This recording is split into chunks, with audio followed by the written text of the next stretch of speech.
Hello everyone, आज मैं आप लोगों के साथ शेयर करने वाली हूँ एक ऐसी रेसिपी।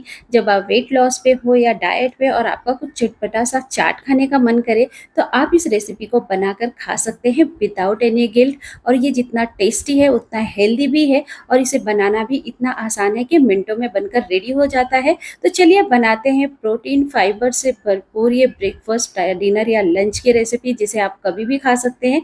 तो सबसे पहले मैंने लिया है 1 कप मूँग और आधा कप काला चना और उसे अच्छे से धोकर भिगो दिया है।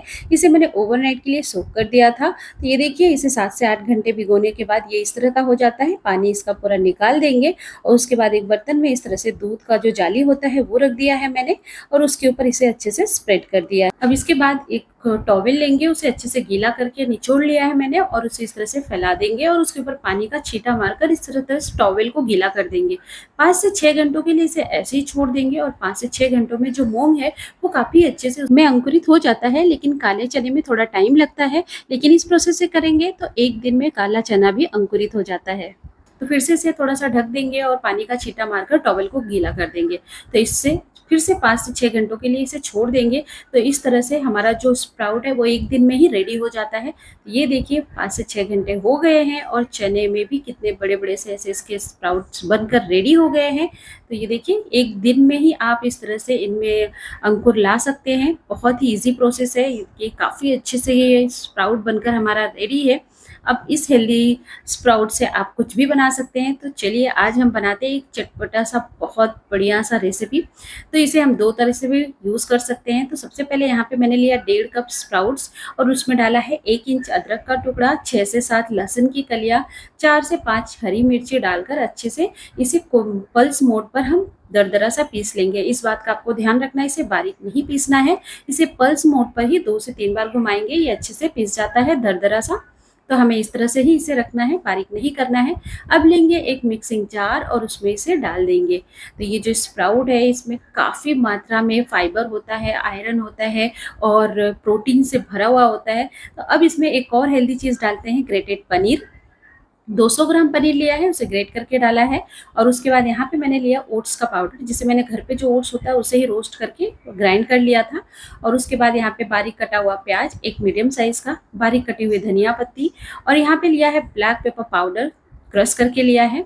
थोड़ा-सा भुना जीरा पाउडर, आधा छोटा चम्मच गरम मसाला, 1 चम्मच चाट मसाला और आधा चम्मच आमचूर डाला है। आप चाहें तो लेमन जूस भी डाल सकते हैं। बस टेस्ट के अकॉर्डिंग नमक डालेंगे और इन सारी चीज़ों को अच्छे से मिक्स कर लेंगे।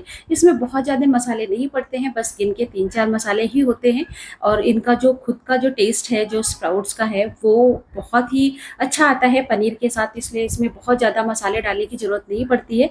अच्छे से मिक्स करने के बाद यहाँ मीडियम साइज़ का हम बॉल लेंगे और इस तरह से इसे हल्का-सा प्रेस करते हुए जो टिक्की का शेप दे देंगे। तो इस तरह से आप हल्का-सा प्रेस करें और बहुत ही अच्छे से इसमें बाइंडिंग आ जाती है, क्योंकि हमने यहाँ ओट्स का पाउडर और पनीर डाला है, इससे बहुत ही अच्छी बाइंडिंग आती है। तो यहाँ हमने ना ही आलू का यूज़ किया है और ना ही कॉर्नफ्लोर का और ना ही ब्रेड क्रम्ब्स का, फिर भी ये टिक्कियाँ बहुत ही टेस्टी और डिलीशियस बनेंगी। और इस तरह से टिक्की हम सारी बनाकर रेडी कर लेंगे। तो यहाँ पे आप कोई भी शेप, कोई भी साइज़ का बना सकते हैं। तो इस तरह से सारी टिक्की मैंने बनाकर रेडी कर ली है। ये दिखने में बहुत ही टेस्टी लग रहा है, खाने में भी बहुत ही अच्छे बने थे। एक बार तो आप इसे ज़रूर ट्राई करके देखिएगा। उसके बाद यहाँ पे मैंने तेल डाला है और तेल थोड़ा ही डाला, आप चाहे तो इसे एयर फ्रायर में भी आप बना सकते हैं विदाउट ऑयल। बट मैंने यहाँ पे थोड़े से पैन में तेल डाला है और अच्छे से इन्हें दोनों साइड क्रिस्पी होने तक पलट कर पका लिया है। तो यहाँ पे आपको बहुत ही लाइट हैंड से इसे पलटना है, क्योंकि पनीर और जिससे स्प्राउट से ये बना हुआ टिक्की है बहुत सॉफ्ट होते हैं। तो बहुत ध्यान से इसे पलटे और इस तरह से दोनों तरफ से क्रिस्पी होने तक हम अच्छे से मीडियम फ्लेम पे इसे पका लेंगे। अब हमारी जो टिक्कियाँ हैं वो बनकर रेडी हैं। आप चाहे तो इन टिक्कियों को सॉस या ग्रीन चटनी के साथ ऐसे ही खा सकते हैं जैसे हम हरा-भरा कबाब खाते हैं। ये हरा-भरा कबाब के जैसा ही इसका टेस्ट आता है, बहुत ही लाजवाब होता है। आप इस तरह से भी इसे सर्व कर सकते हैं। और अगर आपको इसका चाट बनाना है तो भी मैं आपको बताती हूँ, इसका चाट भी बहुत ही टेस्टी होता है। तो मैंने यहाँ पे टिक्की बनाई, कुछ लोगों ने ऐसे ही टिक्की खाकर ख़त्म कर दिया, बट थोड़ा-सा मैंने चाट भी बनाया था। तो चलिए बनाते हैं।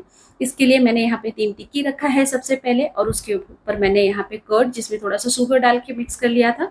तो कर्ड डालेंगे और उसके बाद अच्छे से कर्ड डालना है, क्योंकि बहुत ही अच्छा फ्लेवर आता है कर्ड से।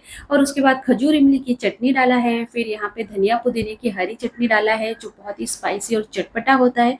इसके बाद बारीक कटा हुआ प्याज और बारीक कटा हुआ टमाटर डालेंगे, और उसके बाद बारीक कटी हुई धनिया, थोड़ा-सा चाट मसाला और थोड़ा-सा इसमें रेड चिली पाउडर डाला है मैंने। और बस इसके ऊपर फिर से थोड़ा-सा कर्ड, थोड़ा-सा दोनों चटनी लाल और हरी चटनी डालेंगे, और इसे जो गार्निश करेंगे हम, आप चाहे तो आपके पास पोमेग्रेनेट सीड हो तो उससे भी कर सकते हैं। मैंने यहाँ पे थोड़े से नमकीन से किया है, या आप सेव से भी कर सकते हैं। और बस हमारा ये चटपटा-सा चाट बनकर रेडी है, जो बहुत ही टेस्टी है खाने में और बहुत ही ज़्यादा हेल्दी है। इसे खाने के बाद आपको बिल्कुल भी गिल्टी फीलिंग नहीं होगा। आप वेट लॉस में इसे अपने डाइट में शामिल कर सकते हैं। चाट क्रेविंग के लिए आपको वेट नहीं करना पड़ेगा और इस तरह से चीट डे भी नहीं करना पड़ेगा। अगर आपको चाट खाना है तो आलू की चाट क्यों, इस तरह से स्प्राउट की चाट बनाइए, जो बहुत ही टेस्टी और हेल्दी भी होता है। और इतने कम तेल में ये बना है कि आपको बिल्कुल भी गिल्टी फीलिंग नहीं आएगी कि हमने ये ऑयली फूड खाया है कुछ भी। आप इसे ड्राई एयर फ्रायर में भी बना सकते हैं। तो आपको मेरी ये रेसिपी कैसी लगी कमेंट करके ज़रूर बताना, लाइक और शेयर करना, सब्सक्राइब करना मेरे चैनल को, और इस तरह के नए वीडियो के नोटिफिकेशन मिलते रहे तो बेल आइकन को प्रेस करना ना भूलें। और मिलते हैं एक नई रेसिपी के साथ, तब तक के लिए बाय बाय, टेक केयर।